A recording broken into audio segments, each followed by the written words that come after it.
இது நல்ல சீட்டா? இது ஐயா கிட்ட திறந்து காமிக்கலாமா?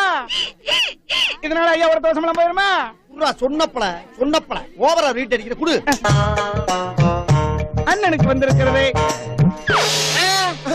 ஏயா முத பிசினஸ் ஆரம்பிக்கலாம் ஜோசியம் கேட்க வந்தா நான் காட்டுறேன் ஒண்ணு. நாம சீட் எடுத்தது அந்த கிளி. உன் குலவரி அந்த கிளிகிட்ட காமி. என்னடா அது? மேற்கொண்டு வேணா 4 அடி சவுக்கால் அடிச்சுட்டு போடா. அதுக்காண்டி வரையும் போற வண்டி எல்லாம் ஜாயின் பண்ணி விடாரா? நல்லா இருக்காது. ஏ கிளியே, நீ வெளிய வாடி. ஒரு ரெக்க ரெண்டையும் வெட்ட. என்கிட்ட தான் ரெக்க இல்ல. கை 2 இருக்குல்ல, அத வெட்ட.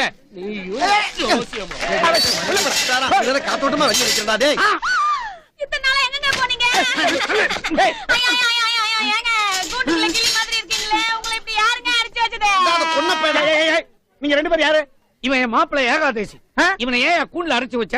முதல்ல கூண்ட திறந்து இவனை ரிலீஸ் பண்ணு. ஓகே, இந்த கிளியை நான் ரிலீஸ் பண்றேன். ஆனா